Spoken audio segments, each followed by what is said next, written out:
Eu quero contar aos irmãos, né? Nós vamos dar seguimento ao estudo do livro de Oséias. Então, a pessoa Bíblia lá, Oséias, capítulo 11. Oséias, capítulo 11. De hoje, irmãos, que a Bíblia foi encontrando, solamente novamente. Nós vamos ler aqui no capítulo 11, só 11 versos. 12 versos. 12 versos.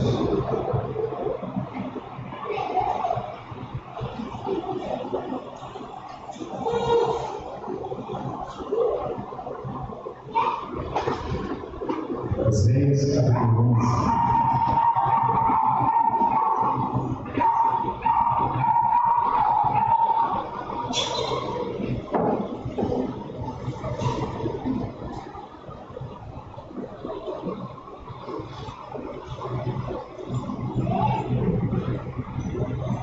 Todos acharam, amém? Amém. Só palavra de Deus assim. Quando Israel era menino, eu ouvi, e do Egito chamei a meu filho.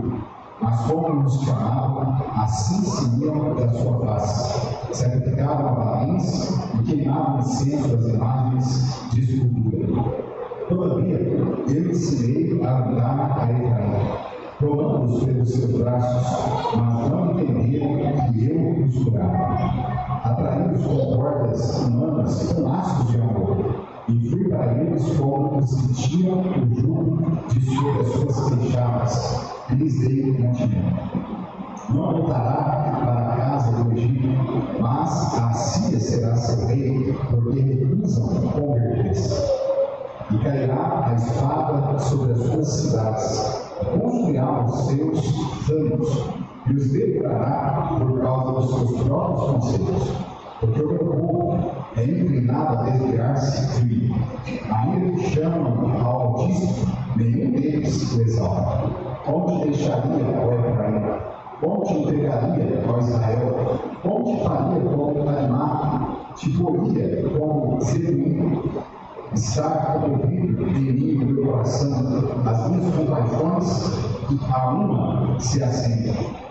Não executarei o furor da minha vida, não voltarei para destruir a Efraim, porque eu sou Deus e não homem, o santo do meio de ti, eu não entrarei na cidade.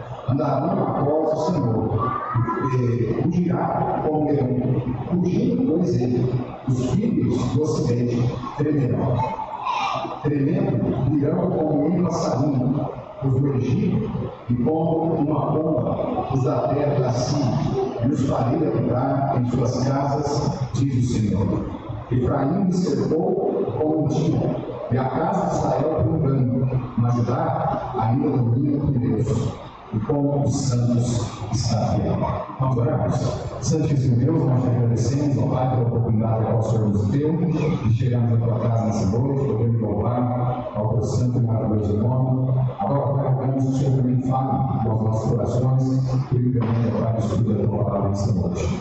Usa, Senhor, essa miséria, Senhor, abençoa nas tuas mãos, para agora, para o teu santo e maravilhoso nome. E ajuda-nos, Senhor, para que nós possamos ouvir a tua palavra, ouvir, ó Pai, entender e também, ó Pai, colocar em prática tudo que o Senhor nos ensinar.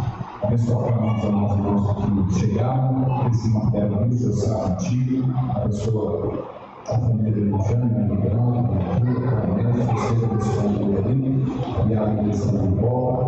E também, Pai, queremos pedir pelos demais irmãos que se encontram enfermos, o Senhor coloca suas mãos, e depois o Senhor Deus, a tua mão, Deus, sobre Deus, por favor. Abençoa para um deles. Dá-nos, Pai, um bom tempo que não toca nas mãos de Jesus, que nós pedimos e agradecemos. Amém. Todos irmãos. Muito bem, hoje à noite, Deus assim permitindo, nós queremos falar sobre o maravilhoso amor de Deus do seu povo, o maravilhoso amor de Deus do seu povo.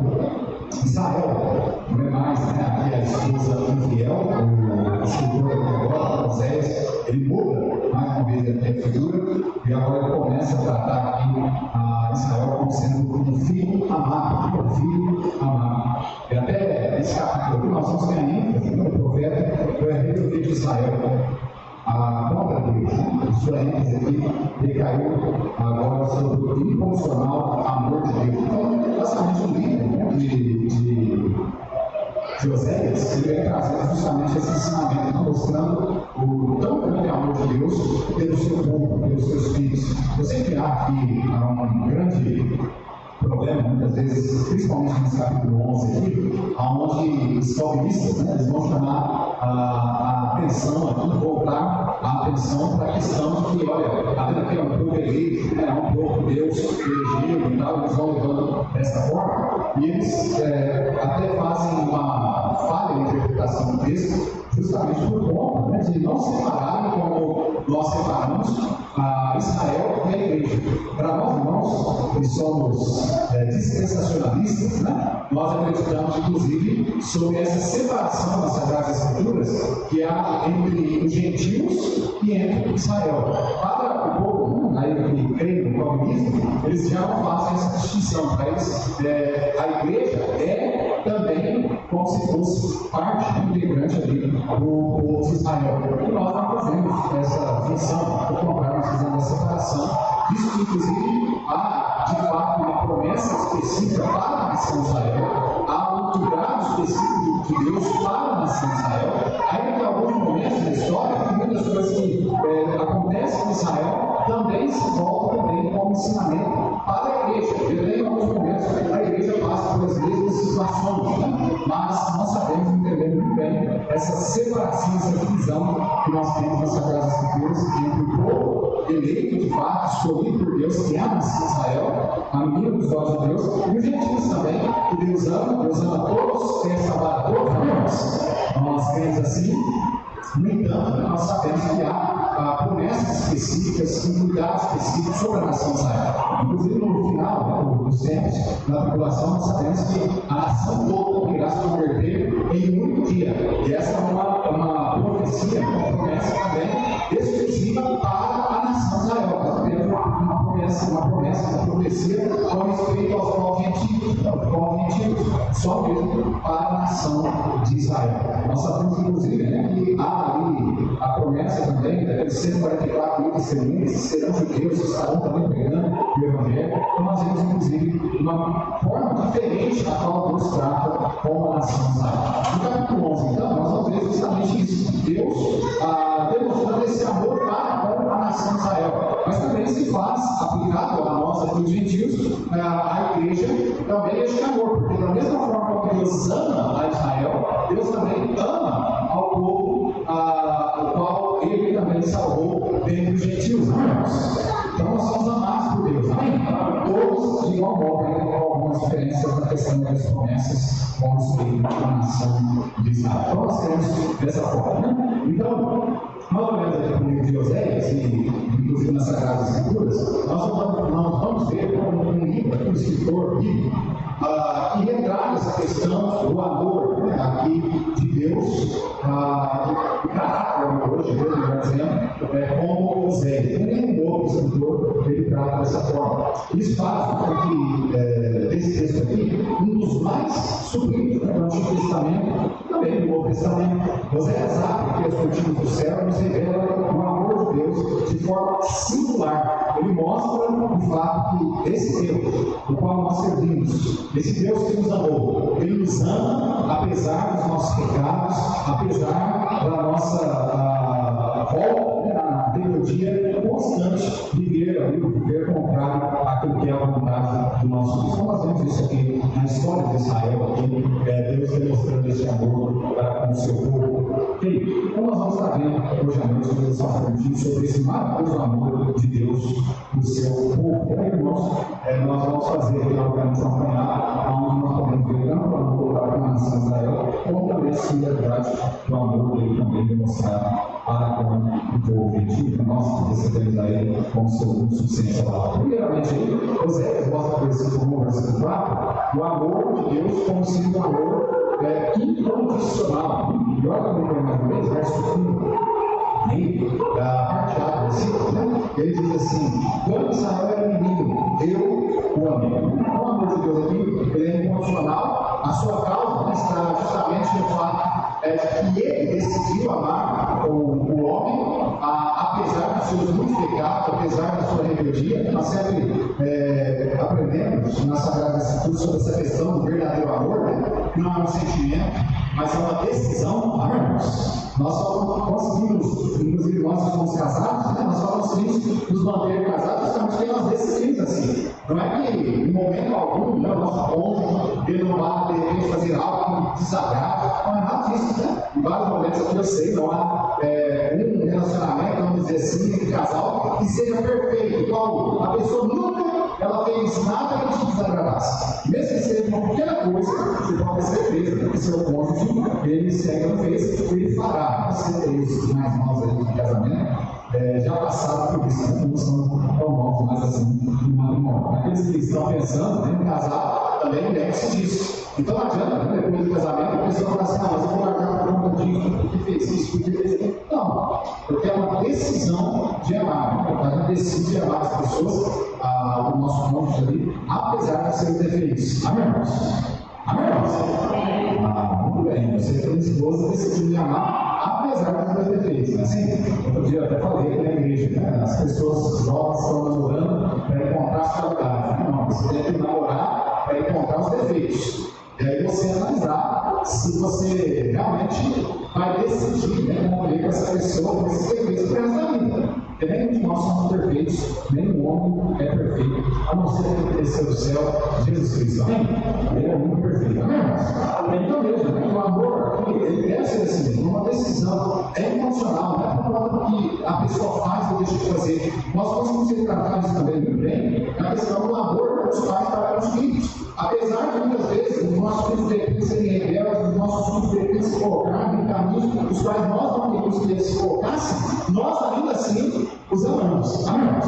Por isso Oséias aqui ele faz ele traz aqui a ideia de o povo de Deus aqui agora como sendo um filho, mas não um filho obediente. Basicamente se vê como lá na história do filho pródigo, aquele filho realmente pródigo que sai do mundão, que faz as coisas erradas, mas apesar de tudo, o pai está de braços abertos, pronto para receber a este filho. Então o amor de Deus é assim, irmãos. O amor de Deus é um amor incondicional. Decidimos amar, apesar das nossas falhas, apesar dos nossos pecados, apesar de muitas vezes nos rebelarmos contra a sua vontade. Glória a Deus por isso, amém? Porque a pessoa, se o amor de Deus para conosco fosse um amor condicional, e ele só iria realmente liberar amor para aquelas pessoas que fossem perfeitas, para aqueles homens que nunca o contrariassem na sua vontade, que vivessem perfeitamente dentro daquilo que ele estabeleceu nas Sagradas Escrituras. Para nós, então Deus, né, não teria quem ele amar, porque o homem é pecador e o homem, com certeza, sempre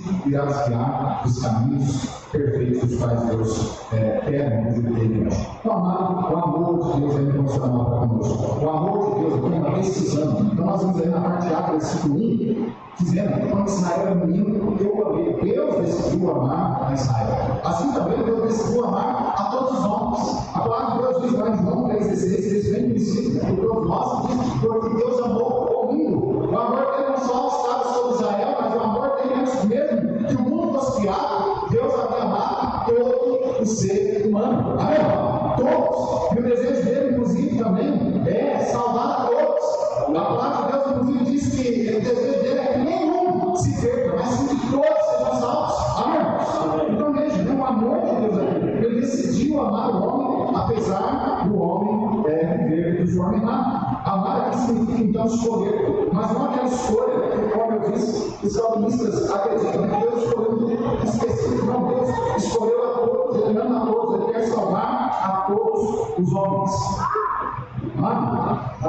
Deus não escolheu amar o homem que viu algo em nós que o atraísse, mas nos amou graciosamente. Graça significa favor e merecido.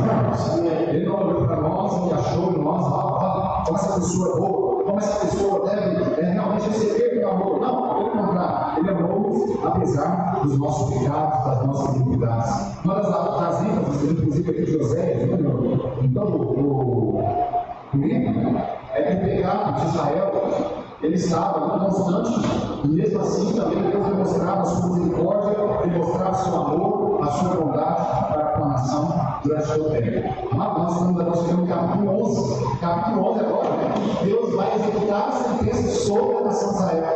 Às vezes, em 10 capítulos, Deus está alertando, Deus está demonstrando, né, longanimidade, compaixão para com esse povo, querendo que esse povo se converta, que ele se arrependa dos seus pecados. Durante 11 capítulos, Deus vem trabalhando assim com o povo, mas agora, no capítulo 11, ele vai até agora derramar as suas sentenças, os seus juízos aqui sobre a nação de Israel. O amor de Deus, então, é incondicional, ele decidiu nos amar. O amor de Deus é um amor que também não pensa unicamente em si mesmo, mas é um amor que olha para aquele que tem amado e deseja fazer o bem. E no caso aqui, né, o escritor aqui, Oséias, ele mostra para a gente no versículo 1, aqui na parte do versículo, ele diz assim: e do Egito chamei a meu filho. Logo, o amor de Deus, irmãos, para conosco, é um amor que nos liberta. A semelhança do amor que eu tenho para Israel, libertando a nação de Israel lá da escravidão do Egito, também Deus nos amou, até lá de nós, e nos libertou também através do sacrifício de Cristo Jesus na cruz, nos libertou também das garras de Satanás, do poder pecado e também da condenação do inferno. É um amor, então, que ele demonstra através de atitudes boas, atitudes de bondade, a qual ele demonstra para cada um de nós. Deus quebrou os milhões do seu povo, quebrou os terrores, as suas prisões, despedaçou as suas algemas. O êxodo foi uma intervenção ali de Deus mesmo para arrancar o seu povo do cativeiro. A Maria Cruz foi a nossa porta também de libertação. Jesus Cristo libertando o homem da condenação do inferno. A libertação a qual Deus deu ao povo que saiu do Egito, quando nós olhamos nas Sagradas Escrituras, nós olhamos na história, nós olhamos e vemos nosso Deus é maravilhoso. Olha que poder, olha só como nosso Deus é poderoso, como nosso Deus realmente ele é majestoso. Só que nós olhamos da forma como ele nos libertou da condenação do inferno, ele é muito maior ainda do que na história da libertação do povo de Israel da escravidão do Egito. Ele dando a sua própria vida, ele derramando o seu próprio sangue, ele fazendo, submetendo, né, as dores, os limites, as quais ele passou no tempo ali da sua morte diária, ele parecendo tudo aquilo, porque ele nos amou, apesar da nossa perfeição, apesar dos nossos delitos, apesar dos nossos pecados. O amor, então, de Deus é incondicional. O amor de Deus é um amor também que protege. Não só Deus nos decidiu amar, também nos libertou através do sacrifício de Jesus, como também a mesma forma, né, qual ele protegeu também a nação de Israel após a libertação do Egito, ele também nos protege a todos nós que somos salvos, lavados e unidos pelo sangue de Cristo. Amém? Olha o versículo 3 diz assim: todavia eu ensinei a andar a Efraim, a Efraim, tomando-os pelos seus braços, mas não entenderam que eu os curava. Olha só aí, Deus ensinou a Efraim a andar e tomou nos braços com os seus pés vacilar. Mesmo Deus que libertou o povo da escravidão quando era um menino, agora também cuida daqueles que foram libertos ali da escravidão do Egito. Ele cuida deles, provê a eles todas as suas necessidades ali durante a peregrinação pelo deserto. O Deus também da salvação é também o Deus da providência que provê a cada um de nós, seus filhos, aquilo que nós necessitamos. E provê além daquilo que nós necessitamos. Eu sei que muitas vezes, assim como Deus, nós também passamos por dificuldades, problemas que nós enfrentamos ao longo da nossa vida, mas o interessante é que tanto eu quanto você, nós podemos aqui reconhecer a obra de Deus sobre a nossa vida. E que em todos os momentos da nossa vida, por mais difíceis que forem os momentos que nós passamos, Deus estava cuidando de nós, Deus estava provendo tudo aquilo que nós necessitávamos e além daquilo que nós necessitávamos. Ele proveu a nós todas as coisas. Esse Deus que nos ama, ele então cuida de nós, ele nos protege, providenciando tudo aquilo que nós necessitamos. Agora no versículo 4, nós vemos aqui também, o amor de Deus é o amor que busca comunhão. Versículo 4, na parte A, diz assim: atraídos com cordas humanas, com laços de amor. Deus não é um ser insensível. Ele não é um Deus que não quer ter relação, assim, intimidade, relacionamento com a sua criação, com o seu povo. Pelo contrário, nosso Deus é um Deus amoroso e que deseja ter comunhão íntima com cada um de nós. É isso. Deus não nos salvou somente a forma que vocês fazem da vida que vocês fizeram. Pelo contrário, há inclusive nas Sagradas Escrituras, há ordens nos aproximar dele, para que nós então iremos nos relacionar com ele, aprender mais sobre ele, entender mais sobre a mente de Deus. Amém? E nós fazemos isso através das Escrituras. Amém? Então veja, como esse Deus que nos ama, ele ama, ele demonstra isso, até mesmo através de um compromisso que ele busca ter em relacionamento conosco, comunhão com cada um de nós. Ele escolheu libertar, proteger a nação de Israel, mas também ele busca ter um relacionamento também com a nação ali de Israel. Ele queria justamente que o povo, como nós temos visto durante todas essas semanas, no estudo de Oséias, ele buscava justamente que a nação se convertesse, abandonasse os seus ídolos e se voltasse para ele, se relacionasse com ele, vivesse de uma forma realmente íntima com ele próprio, ou seja, viver de uma fidelidade a Deus. Era isso que Deus desejava que a nação fizesse. E é isso também que Deus deseja, que nós, como igreja, a forma como Ele deseja que nós vivamos. Uma vida de um relacionamento íntimo, de uma comunhão sincera com o nosso Deus. Sem realmente nos prostituir com outros deuses, com as coisas deste mundo, mas viver uma vida realmente ali, voltada para Deus, submisso, ali fiel a Ele. O amor de Deus também é um amor que alivia os nossos fardos. Amém?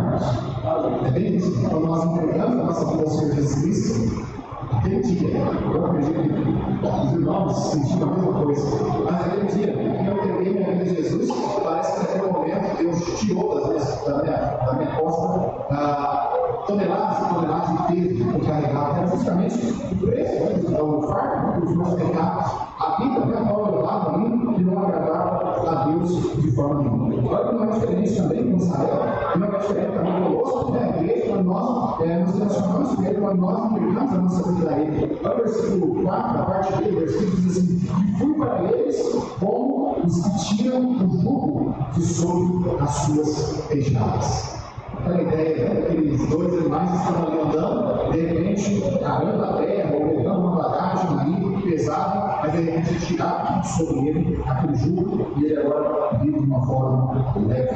O amor de Deus, então, é um amor que alivia o peso com o qual nós carregamos. O amor de Deus não é apenas ao pior, mas realmente Ele nos ama e Ele realmente demonstra, inclusive, isso, levando sobre nós, sobre Ele, o peso que está sobre nós. Isaías diz isso de uma forma muito clara, lá em Isaías 53, onde a palavra de Deus diz que Ele levou sobre si os nossos pecados, as nossas iniquidades, o castigo que nos traz a paz estava sobre Ele, pelas suas pisaduras fomos sarados. Irmãos, eu sei todo aquele peso, tudo aquilo que nós devemos passar, Deus passou por nós, Deus então levou o peso que havia sobre nós, o peso do pecado, naquela cruz do Calvário. O pecado cansa, acima de tudo, né? A graça de Deus alivia as nossas almas. Amém, irmãos? Alivia. Amém? Uma coisa muito nos sobre o jugo, diz assim: aprender de mim, sou manso, humilde de coração. Deus diz que o meu jugo é suave e o meu fardo é leve. Amado, aqui quando nós entregamos nossa vida ao Senhor Jesus, Ele troca conosco esse fardo. Ele pega o fardo pesado, qual nós carregamos, e Ele nos dá o fardo leve, o jugo suave, para que nós possamos então agora viver diante da Sua presença, viver em comunhão com Ele. Então, amado, o amor de Deus não é apenas algo teórico, como muitas vezes falou no mundo, né? Mas Deus demonstra o seu amor, com atitudes concretas sobre a nossa vida. Da forma então que nós podemos ter certeza, inclusive, que Ele nos ama, de que Ele está cuidando de cada um de nós. O amor de Deus também é um amor que nos serve. Parte C do versículo 4 diz assim: Ele nos deu mantimento. Deus é soberano. Ele também quer servir pelos anjos do céu. Ele agora, vindo à terra, ele se inclina e ele alimenta o seu povo como uma mãe que alimenta o seu filho. Ele dá ali só o alimento, ele realmente serve ao seu povo, dando pão. Como é interessante, quando Jesus esteve antes mesmo, na época de Moisés, nós lembramos ali que Deus lhe dava uma pão do céu, irmãos. Ele alimentou a nação de Israel no deserto ali mandando o maná. Depois, nós encontramos Jesus no seu ministério tremendo, ele também alimentando grandes multidões. A ponto até mesmo de alguns homens começaram a seguir a ele justamente para que eles não precisassem trabalhar, mas que eles pudessem comer o pão que Jesus estava dando ali nas reuniões. E Jesus então, inclusive, ensina, né, dizendo: olha, vocês estão me seguindo não por conta da palavra que eu estou pregando, não por conta do pão do céu, mas estão me seguindo por conta do pão que perece. Amado, aquele pão, tanto dado no deserto, quanto também aquele pão no qual Jesus alimentou os multidões, aqueles pães ali que foram dados, eram pães que pereceriam em algum momento para ter que estragar. Mas, amado, o verdadeiro pão que desceu do céu é Jesus Cristo. E esse pão é aquele que come, segundo as Sagradas Escrituras, jamais vai ter fome novamente. Aí nós fomos alimentados, né, justamente pelo próprio Senhor Jesus Cristo. Então, amado, o amor de Deus aqui é o amor do céu.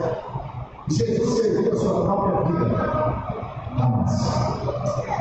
Eu gosto muito daquele texto onde o Senhor Jesus diz, né, que olha, ninguém tira a minha vida de mim, eu mesmo amo. Jesus, não foram os romanos que me mataram, não foram os judeus que me mataram, não foi eu e você, como alguns querem dizer, e fomos nós, pecadores, que matamos Jesus. Não, ninguém matou Jesus, ele mesmo se deu. Ele se deu demonstrando ali o grande amor que ele tinha para mim e para você. A expressão máxima do amor de Deus é ele ter vindo neste mundo, morrendo na cruz do Calvário, para perdoar os nossos pecados. Nós somos indignos. Amém? Nós somos indignos mesmo disso. Mas ele nos amou tanto para conquistar a sua vida por nós, a fim de realmente perder o seu sangue, para que nós tivéssemos os nossos pecados perdoados, fôssemos redimidos, e assim então também livres da condenação do inferno. Falando aqui, no versículo 2, nós vimos em Israel, ele responde ao chamado divino ali de forma contrária.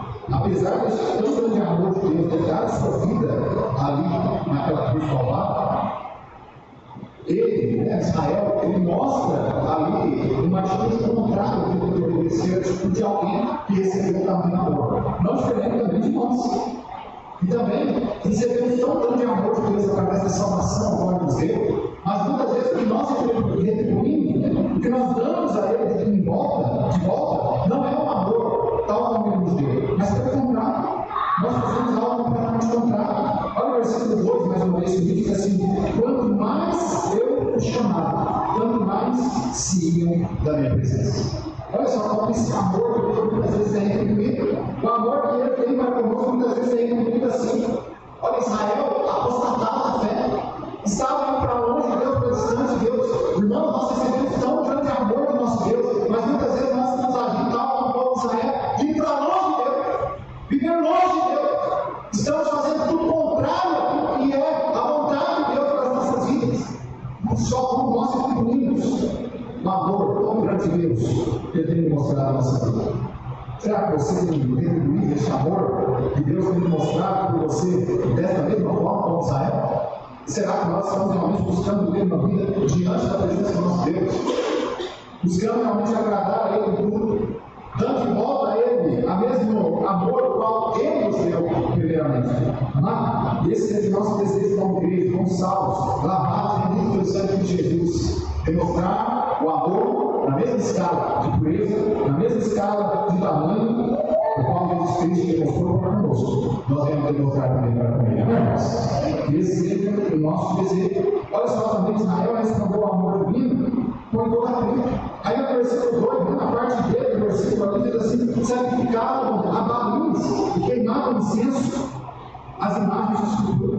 Olha só, ao invés de se voltarem para Deus, os irmãos viram durante toda a exposição até aqui do livro de Oséias, que a nação estava sempre se voltando aos deuses. Até mesmo quando Deus abençoava, mandando chuva, dava para eles ali uma colheita farta, eles ainda colocavam como se fosse Baal que tivesse feito ali para eles.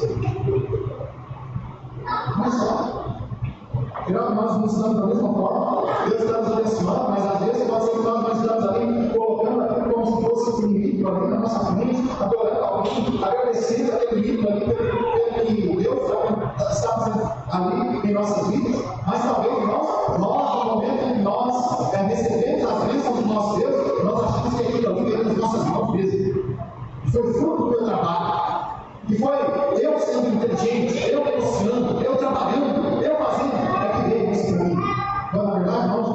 temos vem das mãos do nosso Deus, não é, irmãos? Tudo que nós temos vem da mão do nosso Deus. De forma que nada que você possui, você pode dizer que foi você mesmo que conquistou. Tudo vem de Deus, amém? Então, como é que nós temos demonstrado esse amor para com o nosso Deus? Será que dessa forma? Voltando para outros deuses, talvez voltando lá no mesmo lugar de Deus, em vez aqui de Israel voltar-se para Deus, que tinha nos escolhido, nos libertou, nos protegeu. Israel aqui buscou justamente se voltar ao Deus pagão. Em vez de adorar aquele Deus vivo e verdadeiro, livrou eles com a mão forte do poder do Egito. Em vez de ser fiel a Deus, seu marido, seu pai, Israel preferiu se prostituir com os deuses dos povos pagãos. Amado, como é que nós temos retribuído esse tamanho amor que Deus tem nos demonstrado? Como é que nós temos retribuído ao nosso Deus? Israel também respondeu a este amor ao cuidar de mim com descaso. Às vezes é assim, Deus cuida tão bem de nós, mas às vezes nós estamos voltando para Deus ali com descaso. Olha, o versículo 3, a parte que diz assim: mas não atinaram que eu os curava. Olha só, é Deus cuidando muitas vezes.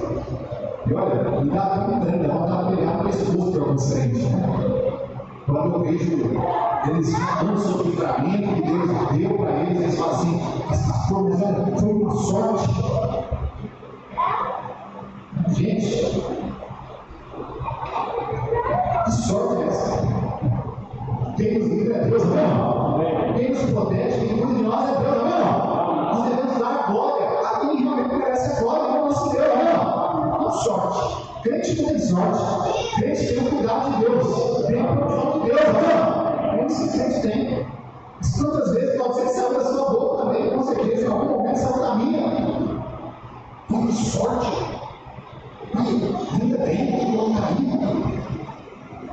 Na verdade, nós devemos dar glória a Deus pelo cuidado que Ele tem começado em nós.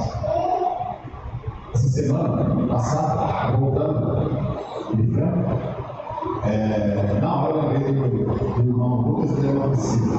Eles estiveram viajando para mim, e acabaram pegando uma capivara no meio do caminho, mas começou assim de relance, né? Não tinha esse cara cortado, capivara ali, eu também, né? Eu vi assim, que relance. E aí ele chegou todo animado, pastor, nós temos todo o livramento que Deus deu para a gente, né? Ele falou: tirou esse carro, né? Falou só por Deus, senão não tinha nada para levar. E quando ele estava vindo de Franca, no final da semana passada, aí passando ali naquela ponte, bem vindo, chegando aqui em Mirador, uma capivara bem virada assim, e graças a Deus já estava na pessoa contrária, paradinha assim, esperando atravessar. E eu só vou na hora que, sabe quando você vê se já está chegando, né? E eu vi ela descer. Graças a Deus, porque ela nem chegou a entrar no carro. Imagina, para onde eu ia tirar daquela ponte? Nós não conhecem ali, sabe? Para onde eu ia tirar? Só se for para o rio, não tinha jeito. Então, eu ia bater nele, talvez a gente queria machucar alguma coisa que ia acontecer ali, né? Ou então não tirar, mas como todo mundo está sem querer.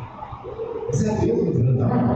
Agora, essas são as pouquíssimas vezes que nós percebemos o livramento de Deus sobre a nossa vida.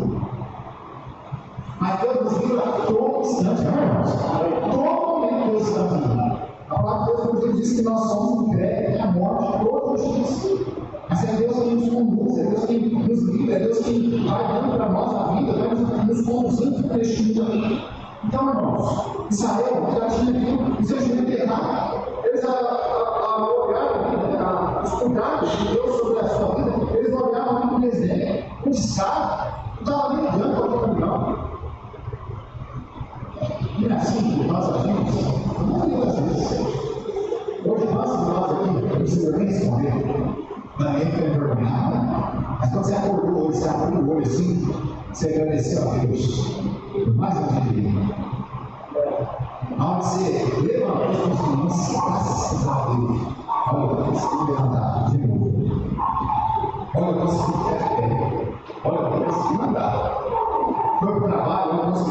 chegou hoje no trabalho, se eu não me obrigar, eu não consigo trabalhar todo dia com saúde.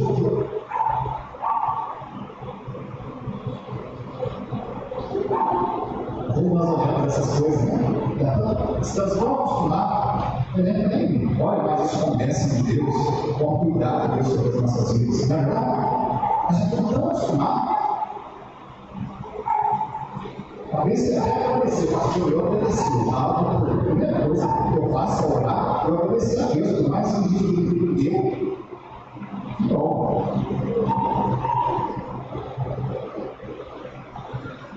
Mas tem outras coisas que nós recebemos de Deus, cuidado dele, em outras áreas, que muitas vezes nós nem brincamos, às vezes nós estamos assim, colocando sorte.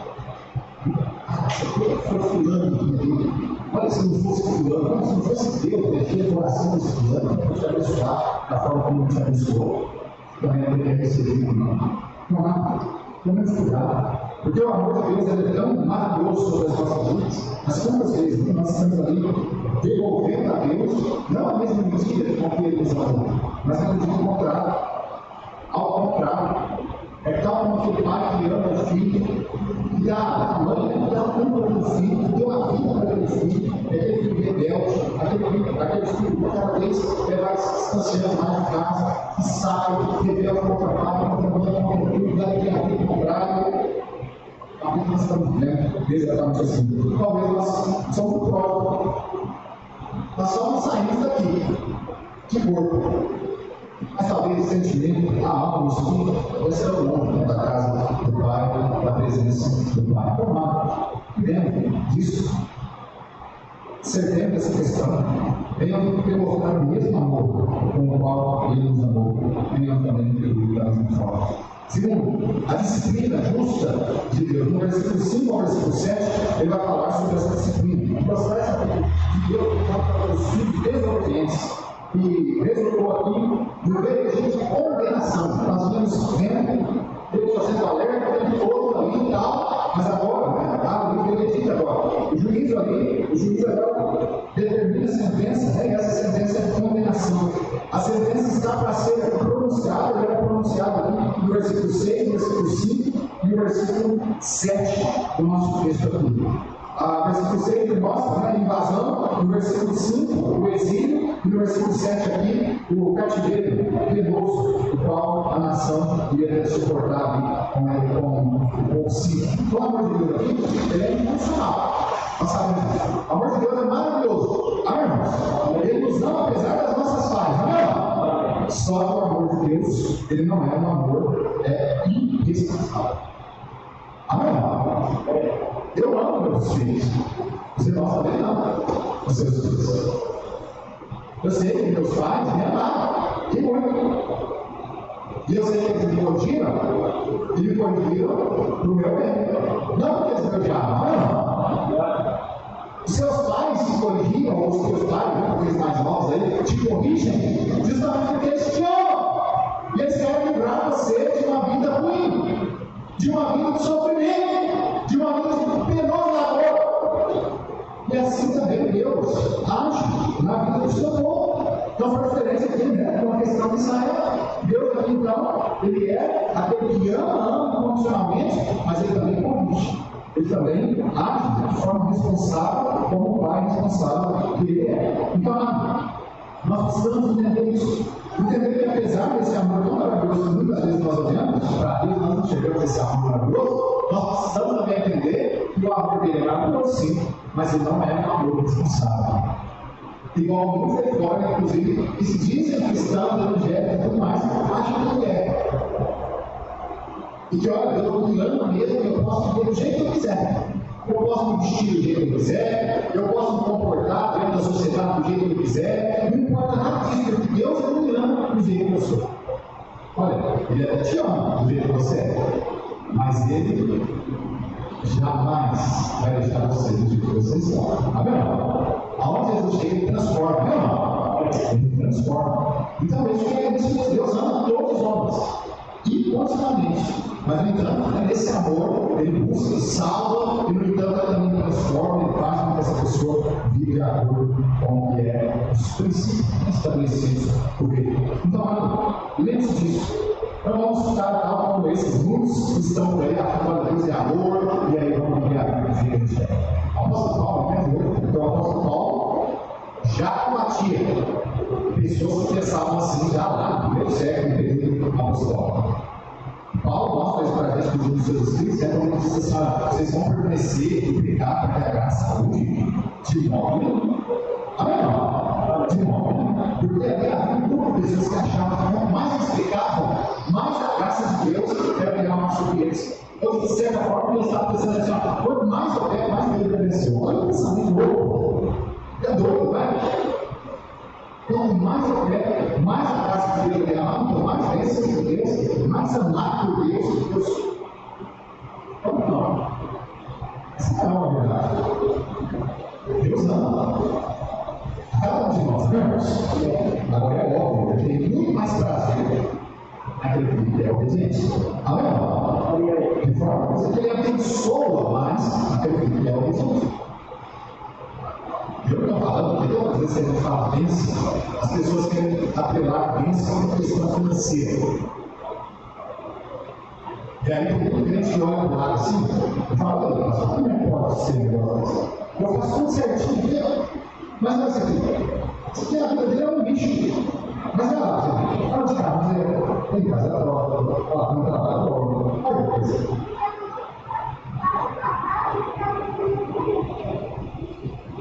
É assim que muitas vezes você pensa. Às vezes o cara está bonito, né? Olha, eu sou certo de verdade, o bonito não está bom. Tem um cara com uma empresa,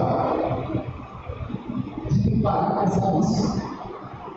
Deus é diferente, o pensamento de Deus sobre bênção é diferente do nosso.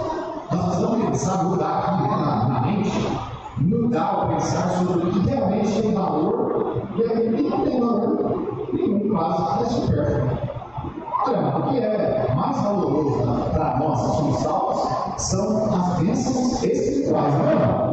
Aquele cara com um carrão, aquele cara com uma casa própria, uma mansão, aquele cara com uma empresa, mas aquele cara que tem a salvação, a esposa dele é salva, os filhos dele é salva, a família dele é toda para o inferno, não tem nada.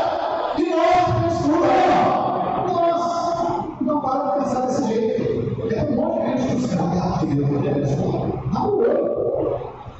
Deus te abençoe demais. Está aí do seu lado, sua esposa, todo servo de Deus, fiel a Deus. Está aí o seu filho, salvo também por Jesus, servindo a Deus aqui com você. Mas não para de chorar. Abre os olhos para a realidade. Deus, Ele tem abençoado os seus filhos que vivem diante dele de forma fiel, irmãos. Então não temos que viver assim, buscar viver de forma fiel ao nosso Deus. Então, Deus, Ele nos ama, mas Ele quer que nós vivamos de maneira correta diante dele. Olha o versículo 5, nós diz assim: não voltará para a terra do Egito, mas assim será seu reino, porque eles recusam converter-se. Então, olha aqui, o juízo de Deus. Apesar desse amor, ele querer, inclusive, abençoar a nação, ele amar essa nação, ele não pode fechar os olhos ali do pecado. Pelo contrário, ele precisa derramar o seu juízo. Então, vamos continuar conversando, nós vamos conversar por cima, que é inevitável, obviamente, a lista do juízo de Deus, a escravidão. Porque Deus está falando da sentença que está derramando sobre Israel: olha, vocês não se converteram, por conta vocês não se converteram, então agora vocês vão ter como escravos assim. Lembra que vocês foram libertos do Egito e tudo? Mas olha, pelo mesmo motivo lá, de tantas vezes vocês terem sido escravos, por conta justamente de viver para o contrário, porque era permitido, vocês agora vão estar pelo mesmo motivo. Parece que não aprende lição nunca, né? Parece que nós não aprendemos lição nunca. Nós sempre estamos fazendo o contrário. Ele nos ama, Ele quer nos tomar seu braço, mas Ele está correndo muitas vezes da presença do nosso Deus. Israel perdeu a sua liberdade, a sua soberania nacional, foi levado para o cativeiro sírio, as suas cidades foram invadidas, saqueadas, dominadas, justamente porque a nação não se converteu. A nação não voltou sobre a verdade. Logo, a noite de Deus ensinou trazer a disciplina também de corrupção.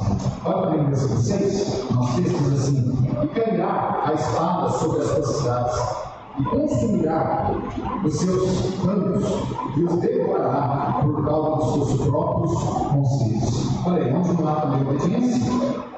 É inevitável, a morte. Isso é bem claro, o texto deixa isso bem claro agora.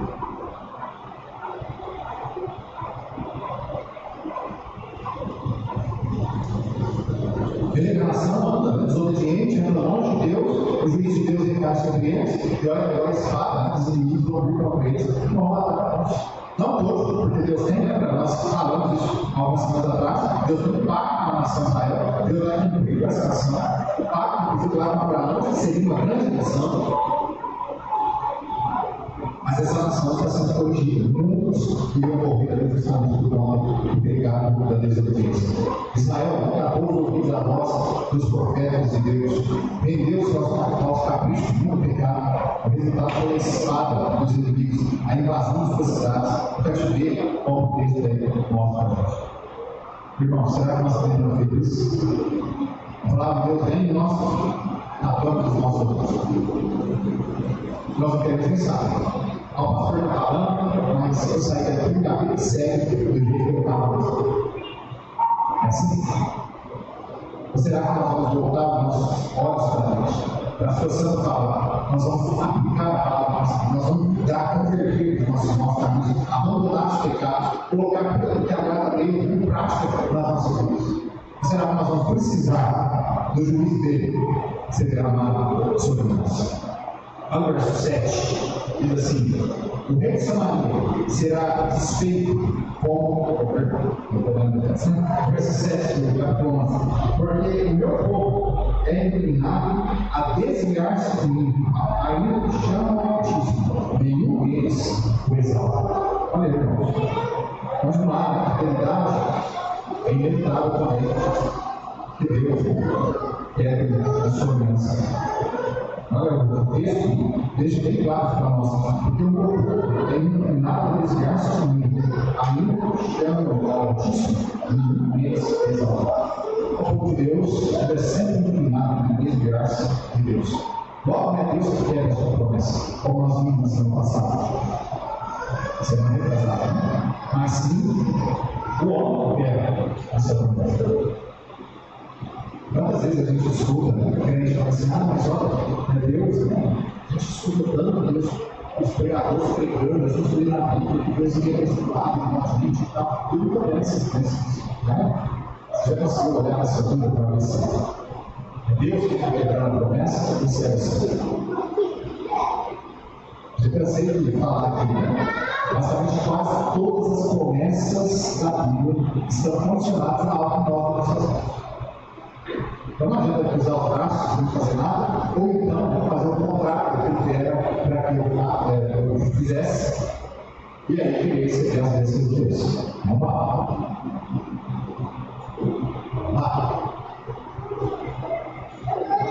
Você só vai receber as bênçãos de Deus a partir do momento que você obedecer a palavra de Deus. A partir do momento que você cumprir a sua parte. É bênção. Então, agora a sua nação está desequilibrada, está vivendo de forma ímpia. Parece que qualquer versão é fraca para descrever as condições de Israel na véspera do cativeiro. E aí vê em vão qualquer apelo da parte dos profetas, ou qualquer chamado ao povo para levantar-se e dirigir-se ao Altíssimo. Em todos os momentos da história da nação foi levado cativo. Os apelos dos profetas, os ensinamentos, a palavra de Deus subindo, não valeu nada. Vou fingir que não era crença. Às vezes não é assim que a gente faz, né, irmãos? A palavra é pregada, aí a gente vira para a gente, né? A gente olha, a miséria está terminada. Isso aí, ó, isso aí é que eu posso coisa. Não, isso aí também não. Isso aí é porque mal. Tem que fazer a aplicação hoje de mundo. É assim? Quase você acredita que todos que você vê na igreja, Deus quer falar para você. Quase acredita. Eu quero falar para você. Não precisa levantar a mão. Mas quando você sair daqui, como se Deus não tivesse falado com você?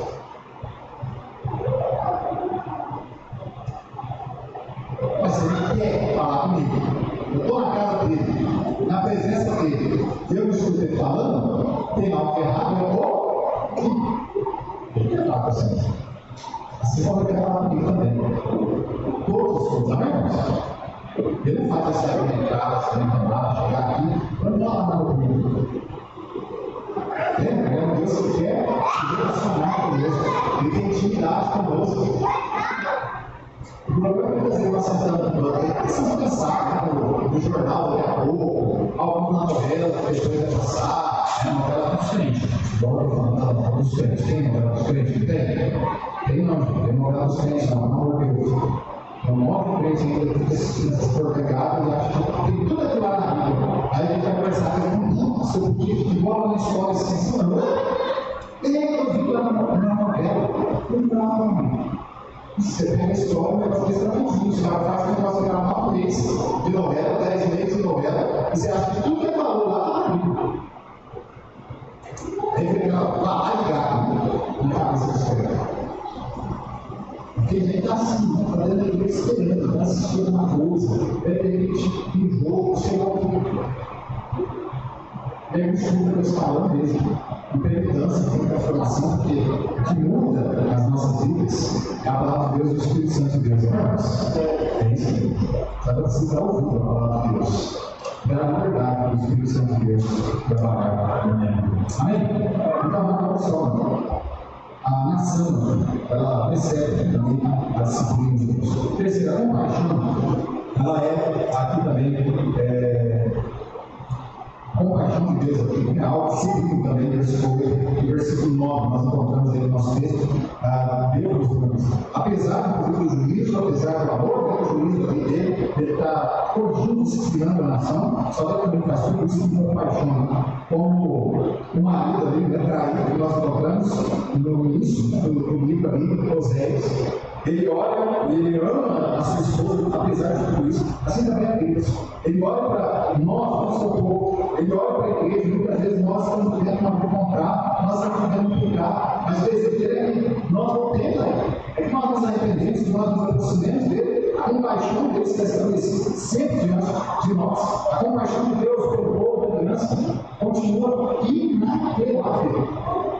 Continua, apesar de o juiz ter derramado, mas continua com compaixão, com amor, e assim também nós na nossa vida. A compaixão de Deus não o deixa desistir do seu povo. Olha o que o versículo 8, né? Diz assim: como te deixaria, olha, cara, como te entregaria a Israel? Como te faria como uma animal? Te poria como um zebuim? Está comovido em mim o meu coração, as minhas compaixões a uma se assentam. Olha só, a compaixão de Deus ali não deixa de existir de nós mesmos. É o amor dele, a misericórdia dele, a compaixão dele está sendo derramada sobre as nossas vidas todos os dias. Apesar das nossas falhas, Deus se apresenta aqui como alguém que ama incondicionalmente. Não pode existir desse amor, mesmo sendo abandonado, rejeitado, humilhado tantas vezes pelo seu povo. Mas ele está amando. Essa foi, inclusive, para nós um ensino maravilhoso, nós não perdemos a salvação. E não tem nada a ver com a eleição, até mesmo porque esse povo era povo de Deus. Não é que eles iam se tornar, mas era o povo de Deus. Então não tem nada a ver com a política. Então, assim como a igreja, nós estamos lavados em disposição de Jesus, nós somos povo de Deus, amém? Agora, nós não somos abandonados, rejeitados por Deus. Pelo contrário, quando nós pegamos, Ele nos corrige, porque Ele nos ama, Ele quer nos trazer de volta, né, a um relacionamento sincero com Ele, mas Ele não nos abandona, não nos joga para lá, não. Você aqui deixa isso bem claro aqui para nós. Então, Deus você apresenta como se alguém que ama incondicionalmente, que não desiste do seu amado, não abandona, mesmo sendo abandonado, mesmo sendo rejeitado, as entranhas de Deus aqui estão confirmadas pelo seu amor. O coração de Deus está comovido.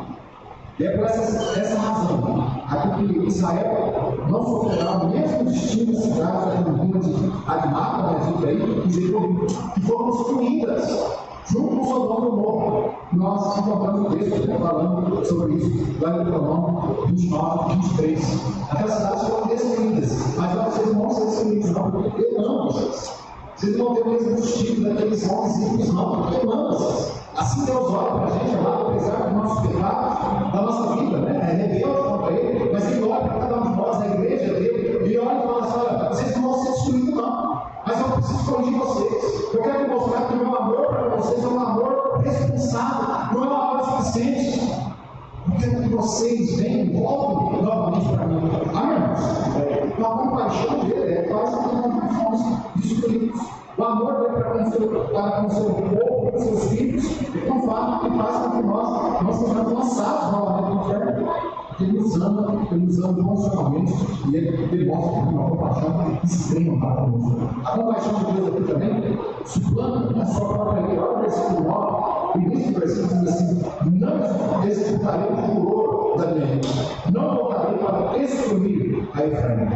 Tudo bem. A compaixão de Deus aqui, salário do pecado nós sabemos que é a morte. Amém? Lembra? Nós passamos ontem, no estudo com um dos grupos que a gente estava ensinando, nós passamos ontem falando sobre isso, sobre o pecado. O salário do pecado é a morte. Esse texto aqui é tanto falando sobre a morte física quanto a morte espiritual. Mas graças a Deus, porque nós somos salvos, lavados, redimidos em Cristo Jesus, nós não pereceremos mais espiritualmente. Amém? Nós não seremos mais condenados ao lado do fogo. Amém? Pelo contrário, nós seremos levados ao céu. Só veja, quando nós estamos vivendo pecado, esse pecado gera a morte para o crente, mas a morte física. E olha que triste. É que muitos crentes, por conta dos seus pecados, muitas vezes a sua morte é uma morte triste. É aquela pessoa que viveu o pecado e tal, e de repente morreu e fica com pesar, o coração tremendo. Porque foi alguém que viveu para Deus direito, que vivia no pecado, vivia na bagunça, vivia longe da mão do Senhor, todas as coisas. Não, isso é triste, não. Diferente daquele servo de Deus, que busca ser fiel a Deus em todas as coisas, está lutando, ele não é perfeito, mas ele está lutando para dar o seu melhor para Deus. E quando ele parte, deixa de se mudar para Deus, não é assim? É um exemplo para ser seguido. Isso é triste, nós muitos crentes partem dessa questão. Foram salvos, mas não fizeram nada para Deus relevante. Viveram a vida. Não. Ok, eu não merecia mesmo. Não tinha nenhuma diferença na vida que eu perdi o salvo ali. Não queremos nós viver uma vida assim, irmãos. Nós devemos promover e deixar saudade. Ser um exemplo dos nossos filhos, para nossa esposa, dos nossos netos, dos nossos bisnetos. Olha só, nós temos aqui na cidade, eu não lembro qual nome, mas teve um irmão da igreja, que na época o pastor Gerardo, ele foi inclusive diabo aqui, né? Parece. E aí tem um nome dele até lá na Praça da Bíblia, foi colocado lá uma vez, eu não sei se está lá, né? Alguém lembra o nome dele? Arão. Será que essa pessoa marcou a vida dela cristã aqui? Não vou dizer que é perfeito, ninguém é perfeito. Mas olha, eu não conheço ninguém aqui dentro, até mesmo eu. E nós temos o nome é uma praça para ele. Nem que pura, marcou história, alguma coisa aconteceu. Amém? Agora eu sei que muitos irmãos, inclusive, quando eu cheguei aqui, já partiram para cá, eles deixaram um exemplo mesmo de vida cristã. Querendo nós morrer sim, amém? Sendo um exemplo, demonstrando para Deus, mesmo que hoje o amor pode demonstrar para nós, dando a nossa vida em prol do reino dele, glorificando o nome dele com as nossas vidas, um sacrifício vivo, santo, agradável a Deus, irmãos. Deve ser o nosso povo, missionário. Mas veja, irmãos, nós devemos viver dessa forma, com caráter. Nós vemos aqui a Deus abençoando a vida do seu povo. E por fim, nós vemos aqui a restauração providente de Deus ao seu povo. Versículo 10 e versículo 11 nós vemos isso. Então, o povo de Israel aqui, afastou de Deus, não mais era chamado para mais eles iam para longe, Deus controla Deus ainda no ensino, estava se distanciando cada vez mais. Deus então aplica a disciplina que é o seu povo, trazendo, inclusive, alguns estatutos para levar a nação cativa, mas a disciplina divina não visa a destruição do seu povo, mas sim a restauração do seu povo. E Deus então não assistiu do seu povo. A infidelidade de Israel não mudou a fidelidade de Deus. Agora o Senhor toma a iniciativa de restaurar o seu povo. E olha só, o versículo 10 mostra isso para nós, diz assim: andarão após o Senhor, ele rugirá como leão, e fugindo pois ele, os filhos do ocidente tremerão. Deus chama aqui o seu povo ao cativeiro com voz irresistível, basicamente isso que o texto está ensinando aqui. A voz de Deus aqui é como uma voz de leão, e essa voz irresistível aqui diante do rugido do Todo-Poderoso aqui, o povo estava longe, se volta agora para Deus e para a sua terra. Aqueles que se distanciavam de Deus ali, agora andarão após o Senhor. Aqueles que estavam acomodados em terra estranha, agora se desalojam e tremendo correm em direção do Altíssimo. Aquela ideia, o leão ruge. Por que você vai fazer? Está perto de você, você vai fugir dele, não é? Mas isso aqui é Deus, fugir para que a nação volte para Israel. Volte para o lugar de segurança, volte para ser restaurado aqui pelo próprio Deus. Olha o versículo 11 também, diz assim: tremendo como um passarinho, os do Egito e como uma pomba os da terra para cima, e os farei habitar em suas casas, diz o Senhor. Deus tira aqui o seu povo das mãos dos seus inimigos para trazê-los de volta em segurança à sua terra. Israel deixa de ser uma pomba enganada que vive pelo passado, no Egito e assim como as vidas. Eles correram no juízo de Deus, eles buscavam, às vezes, segurança no Egito, aí de repente o Egito começava a subjugar, eles corriam para a Síria, eles ficavam dessa forma, vivendo assim. Mas agora, eles vão voltar em segurança para a sua própria terra. É a obra do próprio Deus restaurando o juízo aqui. Ele é levado, a nação é levada para si, para ser escravo, mas o próprio Deus vai lá de novo, como fez no Egito. Busca a nação de volta, restitui ele. Ele é a sua terra, a terra da qual o Senhor prometido. Não veja nada de Deus aqui. Ele sempre está cuidando do seu povo. A visão que ele destruiu o seu povo, se restaurar. E Deus ali tira o povo das mãos dos seus inimigos aqui para trazê-los em segurança à sua terra, restaurando assim. E por fim, irmãos, no versículo 10, nós voltamos aí a parte A do versículo 10, dizendo assim: andarão após o Senhor. Israel aqui, depois do trabalho, de disciplina, de correção, a qual Deus fez, depois do tempo, ali, nascido como exilados, escravos, ali assim, agora, esse povo se voltará para o Senhor. Esse povo se voltará para o Senhor. Eles buscam de volta para a sua pátria, do seu próprio Deus. O Senhor restaura não somente a soberania nacional de Israel, mas a vida espiritual também do povo de Israel. Essa volta para Deus acontece no retorno dos cativos, 5 do ano, na volta da casa de Israel para Deus, mas culminará quando todo o Israel for salvo. Nós falamos muito sobre essa profecia. Aonde no final, os tempos, toda a nação se converterá em um único dia. Aí será assim a volta completa da nação de Israel para Deus. Mas, irmãos, como Deus trabalha, o amor dele é grandioso para conosco, amém? Só que o amor dele também é um amor responsável.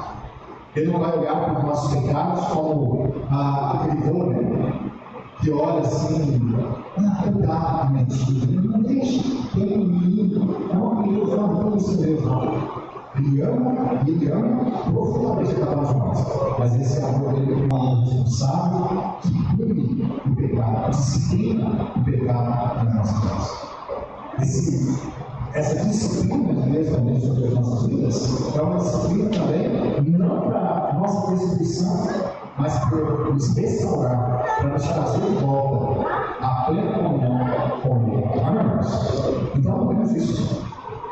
Que nós vemos, ao lembrar do grande amor de Deus, lembrar também da responsabilidade que nós devemos ter em viver diante desse Deus que tanto nos amou.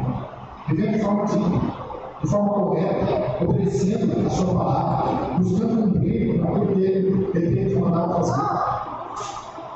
Para que nós não precisemos passar pelas coisas seguintes direitinho, para que nós não precisemos sofrer por conta dos nossos pecados e desobediência. Mas pelo contrário, nós precisamos ser grandemente abençoados por esse Deus maravilhoso. Amém, irmãos? E nós vamos demonstrar esse amor, a mesma visão que Ele nos amou, mostrar este amor também para a comunidade. Amém? Vamos colocar a fé, vamos fazer uma oração.